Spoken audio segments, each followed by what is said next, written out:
বন্ধুরা, আজকে আমি তোমাদের জন্য নিয়ে চলে এসেছি খুব একটা ইম্পর্টেন্ট ভিডিও নিয়ে। আজকে আমি তোমাদের সাথে আলোচনা করতে চলেছি যে আধার কার্ডের কেওয়াইসি তোমরা অনলাইন কিভাবে সাবমিট করতে পারবে। হ্যাঁ বন্ধুরা, এখন ভারত সরকারের তরফ থেকে কিন্তু এটা ম্যান্ডেটরি করে দিয়েছে, সকলকে কিন্তু আধার কার্ডে কেওয়াইসি জমা দিতে হবে। যাদের ধরে নিন 10 বছরের বেশি সময় হয়ে গেছে আধার কার্ড তৈরি করে, তাদেরকে কিন্তু এই কেওয়াইসি জমা করা কিন্তু সম্পূর্ণভাবে ম্যান্ডেটরি। কিন্তু যারা জাস্ট রিসেন্টলি যারা আধার কার্ড বানিয়েছেন, তাদের কিন্তু এই কেওয়াইসিটা জমা করতে হবে না। আধার কার্ডে অটোমেটিক লগ ইন করলে দেখতে পাবেন যে কাদের কাদের এটা জমা করতে বলা হয়েছে। স্টেপ বাই স্টেপ আমি তোমাদেরকে বলে দেব যে কিভাবে তোমরা এই আধার কার্ডে নিজেদের কেওয়াইসিটা জমা করতে পারবে। এখনো অবধি 14ই সেপ্টেম্বর অবধি ডেটটাকে কিন্তু এক্সটেনশন করেছে, আর এটা কিন্তু সম্পূর্ণ ফ্রিতে তোমরা নিজেদের ডকুমেন্টটাকে এর মধ্যে আপডেট করতে পারবে। পরবর্তীকালে কত টাকা ফাইন করবে বা কিরকম কি ব্যবস্থা করবে সেটা তো বলা যাচ্ছে না, হয়তো পরবর্তীকালে অবশ্যই চার্জেস তো লাগবেই, যেহেতু এখন ওখানে লিখেই দিয়েছে যে ফ্রি অফ কস্ট এখানে কিন্তু জমা করা যেতে পারে। সুতরাং বন্ধুরা, তোমাদের যাদের কিন্তু কেওয়াইসি যারা আপডেট করনি তারা কিন্তু তাড়াতাড়ি আপডেট করে নাও আমার এই ভিডিওটা দেখার মাধ্যমে। বন্ধুরা, এই ভিডিওটি শুরু করবার পূর্বে একটাই অনুরোধ, আমার চ্যানেলটি তোমরা লাইক এবং সাবস্ক্রাইব অবশ্যই করে রাখো, যাতে এই ধরনের ভিডিও আমি যখনই তোমাদের জন্য নিয়ে আসি যাতে তোমরা সাথে সাথে নোটিফিকেশনটি পেয়ে যাও। বন্ধুরা, চলো তাহলে ভিডিওটি স্টার্ট করা যাক।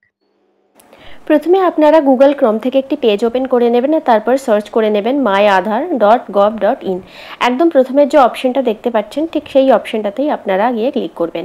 ক্লিক করার পরে দেখবেন এই ধরনের একটি ইন্টারফেস ওপেন হয়েছে। দেখুন এখানে নিচের ঠিক বাঁ দিকে এখানে দেওয়া আছে ডকুমেন্ট আপডেটের অপশন।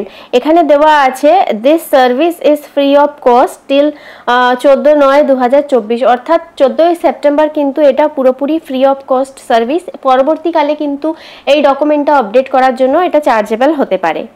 তো আমরা এই ডকুমেন্ট আপডেট অপশনে গিয়ে ক্লিক করব।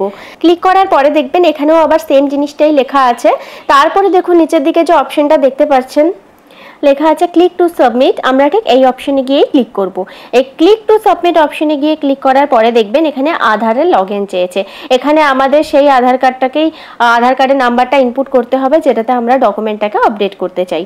তো সেক্ষেত্রে আমরা এখানে এবারে আধার কার্ডের নাম্বারটা ইনপুট করব, তারপর এখানে ক্যাপচাটা ইনপুট করব, তারপরে লগ ইন উইথ ওটিপিতে গিয়ে ক্লিক করে দেব। তো আমি এখান থেকে আমার আধার কার্ডের ডিটেলসটা প্রথমে ইনপুট করছি। এখানে আমরা আধার কার্ডের নাম্বারটাকে একেবারে সঠিকভাবে ইনপুট করব।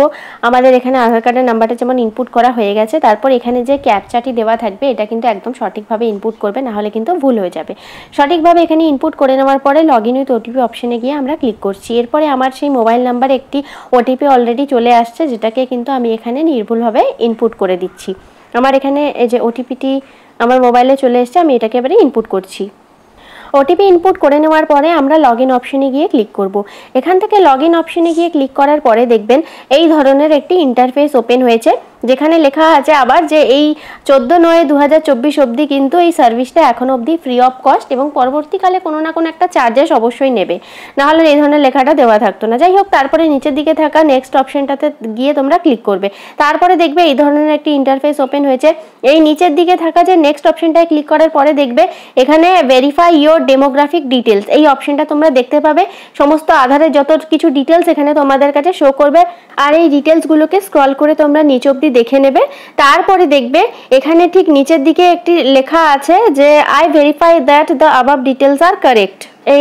এখানে এই বক্সটাতে তোমরা টিক করবে, আর তারপরে যে নেক্সট যে অপশনটা দেওয়া থাকবে নিচের দিকে সেই অপশনটাতে গিয়ে তোমরা ক্লিক করবে। নেক্সট অপশনে ক্লিক করার পরে দেখো এই ধরনের একটি ইন্টারফেস ওপেন হবে। এই পেজে তোমরা ডকুমেন্ট আপলোডের অপশন পাবে, কিন্তু এখানে কিছু তোমাদেরকে ক্রাইটেরিয়া দিয়ে দিয়েছে, যেমন ডকুমেন্ট সাইজ কিন্তু 2 MBর কিন্তু অবশ্যই কম হতে হবে, আর এখানে সাপোর্টেড ফাইল হিসাবে এখানে জেপিজি, পিএনজি আর পিডিএফ ফাইল কিন্তু সাপোর্টেড নেবে। তো এটা কিন্তু তোমরা অবশ্যই মাথায় রাখবে, আর ফটোটা কিন্তু সাইজ করে নেবে, আর কোন ফরম্যাটে আছে সেটা কিন্তু অবশ্যই চেক করে নেবে।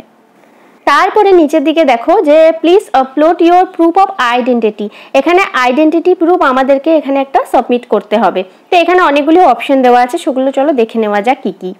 এই অপশনটাতে ক্লিক করলে দেখবে এখানে অনেক রকমের তোমরা ডকুমেন্ট পেয়ে যাবে, যেমন ইন্ডিয়ান পাসপোর্ট আছে, প্যান কার্ড আছে, রেশন কার্ড আছে, ভোটার আইডি কার্ড আছে, স্কুল লিভিং সার্টিফিকেট আছে। যাবতীয় যা কিছু ডকুমেন্ট তোমরা কিন্তু এখানে আইডেন্টিটি প্রুফ হিসাবে ইউজ করতে পারবে। তারপরে ওটা সিলেক্ট করে নিয়ে নেক্সট অপশনে গিয়ে ক্লিক করবে। আমি যেমন এখান থেকে ভোটার আইডি কার্ড অপশনটাকে সিলেক্ট করে নিচ্ছি, আর তারপরে নেক্সট অপশনটাতে গিয়ে ক্লিক করছি।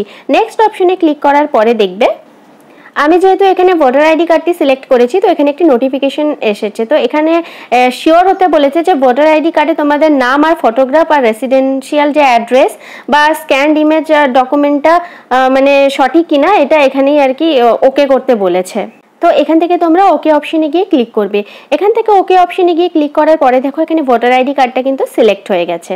এরপরে দেখো এখানে লেখা আছে ভিউ ডিটেলস অ্যান্ড আপলোড ডকুমেন্টে গিয়ে আপনারা এই ভোটার আইডি কার্ডের যে ফটোটা সেটাকে সিলেক্ট করে নেবেন। সিলেক্ট করে নেওয়ার পরে দেখুন ঠিক একইভাবে এখানে দিয়েছে আবার অ্যাড্রেস প্রুফ। তো সেক্ষেত্রে আপনারা এখান থেকে আবার অ্যাড্রেস প্রুফ এখানে অনেক রকমেরই ডিটেলস আছে, যেমন এখানে ব্যাংকের অ্যাকাউন্টের ডিটেলস দিতে পারেন, ইন্ডিয়ান পাসপোর্ট অপশন সিলেক্ট করতে পারেন, এখানে SC ST কাস্টের যদি কারো সার্টিফিকেট থেকে থাকে, ম্যারেজ সার্টিফিকেট যদি থেকে থাকে আপনারা সেগুলোকে সিলেক্ট করে নিতে পারবেন, ইলেকট্রিক বিল সিলেক্ট করে নিতে পারবেন। তারপর দেখুন নিচের দিকে আছে একদম ভোটার আইডি কার্ড, আপনারা এটাকেই সিলেক্ট করে নিতে পারেন। তো এখান থেকে একটা সিলেক্ট করে নেওয়ার পরে সেই একইভাবে যেখানে ভিউ ডিটেলস অ্যান্ড আপলোড ডকুমেন্টসের অপশন আছে সেই অপশনটাকে আপনারা এখানে কিন্তু আপলোড করে নেবেন, আর নিচের দিকে থাকা যে টিক অপশনটা থাকবে সেটাকে টিক করে এখানে নেক্সট অপশনে গিয়ে ক্লিক করে দেবেন। এখান থেকে নেক্সট অপশনে ক্লিক করার পরে দেখুন এই ধরনের একটি ইন্টারফেস ওপেন হয়ে যাবে, যেখানে ডকুমেন্ট আপডেটের জন্য আপনারা নিচের দিকে দেখতে পাবেন একটি সাকসেসের স্ট্যাটাস, আর নিচের দিকে থাকা যে ডাউনলোড অ্যাকনলেজমেন্ট যে অপশনটা থাকবে সেই অপশনে গিয়েই আপনারা ক্লিক করবেন। এই অপশনটাতে ক্লিক করার পরে দেখবেন একটা নতুন ইন্টারফেস ওপেন হয়েছে, যেটা হচ্ছে এইটা। এই স্লিপটা কিন্তু আপনারা অবশ্যই রেখে দেবেন। এখানে একটি SRN কোড জেনারেট হবে, এই SRN কোড নাম্বারটা দিয়ে আপনারা পরবর্তীকালে ডকুমেন্টসের স্ট্যাটাসটা কিন্তু চেক করে নিতে পারবেন। তারপরে দেখুন এখানে অ্যামাউন্ট পেডের এখানে যে অপশনটা এখানে তো 0, যেহেতু এখন ফ্রি অফ কস্ট সার্ভিস। এর পরবর্তীকালে চার্জেবল হলে তখন এখানে চার্জেসটাও লেখা থাকবে। আমি এবার এই SRN নাম্বার দিয়ে এখানে রিকোয়েস্টের স্ট্যাটাসটা দেখো চেক করছি। দেখো আমাদের এখন এই যে ডকুমেন্টটাকে সাবমিট করেছি এটা এখন ভেরিফিকেশন স্টেজে আছে, আর এই ভেরিফিকেশন স্টেজটা হয়ে যাওয়ার পরে এখানে কমপ্লিট অপশনটা শো করবে কিছুদিন পরে। ঠিক আছে বন্ধুরা, আশা করি তোমরা এটা বুঝতে পারলে যে তোমরা কিভাবে নিজেদের ডকুমেন্টটাকে আপলোড করতে পারবে। আর এই যে লাস্ট যে ডেটটি দেওয়া আছে 14/9/2024, তোমরা এর মধ্যে অবশ্যই নিজের আধার কার্ডের ডকুমেন্টটা কিন্তু সাবমিট করে দাও।